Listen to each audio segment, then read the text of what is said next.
ഞാൻ പരിചയപ്പെടുന്ന റെസിപ്പി എത്ര പേർക്ക് അറിയുമെന്ന് എനിക്കറിയില്ല. കാരണം എനിക്ക് വലിയ പരിചയമില്ലാത്ത സാധനമാണ്. എന്റെ പേരെന്നെ കേൾക്കാറ് പോലുമില്ല. മൊളേഷ്യം. ഇതൊരു വെറൈറ്റി റെസിപ്പിയാണ് കേട്ടോ. കേരളത്തിന്റെ സ്വന്തമാണ് റെസിപ്പി. പക്ഷെ അധികം പ്രൊമോട്ട് ചെയ്യാണ്ട് കിടക്കുന്ന റെസിപ്പികളാണ്.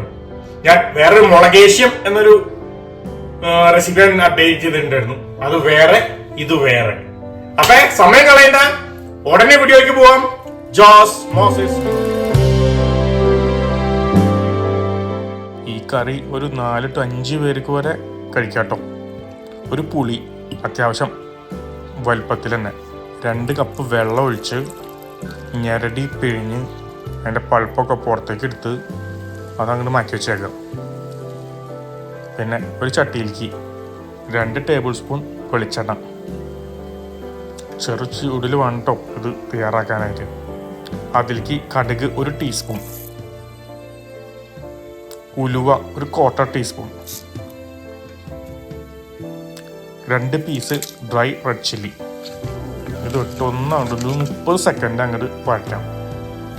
അതിലേക്ക് 1 ടീസ്പൂൺ നല്ല ഫൈനായി ചോപ്പ് ചെയ്ത ഇഞ്ചിയും പിന്നെ ഇച്ചിരി വെളുത്തുള്ളിയും 5 പീസ് ചോപ്പ് ചെയ്ത മിളകും കുറച്ച് കറിവേപ്പിലും ഇടാം. അത് കഴിഞ്ഞ് 1 മിനിറ്റ് നേരം അതിനൊന്നങ്ങോട്ട് വഴറ്റാം. അതിലേക്ക് 7 പീസ് ഷാലറ്റ്, നമ്മുടെ ചുവന്നുള്ളി തിക്കായിട്ട് സ്ലൈസ് ആയത്, അതൊന്നങ്ങോട്ട് വഴറ്റി വരുമ്പോൾ അതിലേക്ക് 1/2 ടീസ്പൂൺ മഞ്ഞൾ, 3 ടീസ്പൂൺ മുളക് പൊടി ഇട്ട് 1 മിനിറ്റ് നേരം വഴറ്റാം.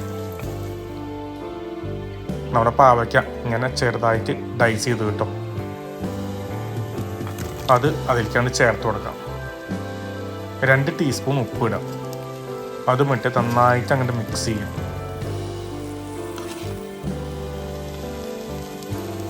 ഒരു 4 മിനിറ്റ് നേരം അത് കുക്ക് ചെയ്യണം.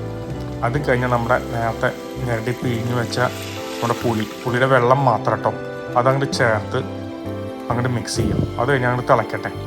തിളച്ച് വന്നു കഴിയുമ്പോൾ ചെറു ചൂടിലേക്ക് മാറ്റിയിട്ട് അതങ്ങോട്ട് കുക്കാവട്ടെ. അവിടെ നിന്ന് പടക്കാനെ ചെറു തീയിൽ നന്നായിട്ട് കുക്കായി വരുമ്പോൾ 1 ടേബിൾ സ്പൂൺ ജാഗരി ചേർത്ത് കൊടുത്ത് നന്നായിട്ട് അങ്ങോട്ട് മിക്സ് ചെയ്യാം.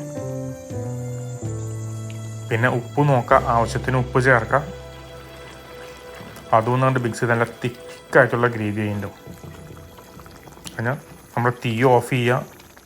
അത് കുറച്ച് നേരം അവിടെ ഇരിക്കട്ടെ. ഒരു 10-30 മിനിറ്റ് നേരം ഇരുന്ന് കഴിഞ്ഞാൽ നല്ല ടേസ്റ്റോടുകൂടിയും നല്ല അടിപൊളി കയ്പില്ലാണ്ടും നല്ല രുചിയിലും നമുക്ക് കഴിക്കാം.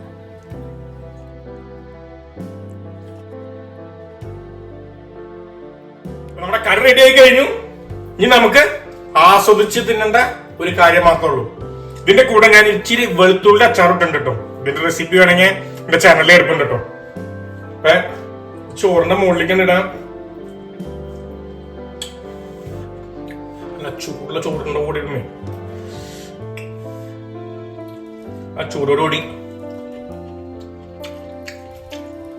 ആസ്വദിച്ചത് തിന്നേക്കണം. അപ്പൊ വേറെ ടേസ്റ്റാണ്. അപ്പൊ സബ്സ്ക്രൈബ് ചെയ്യാൻ മറക്കല്ലേ. ബൈ.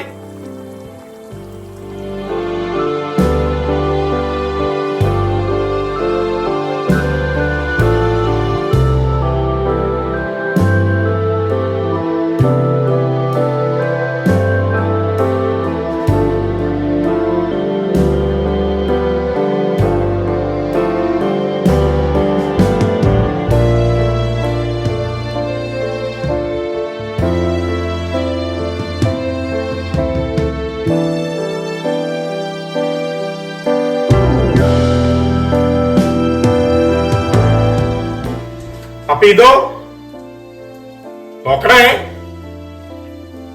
ഈ റെസിപ്പി നിങ്ങളും ട്രൈ ചെയ്ത് നോക്കണേ.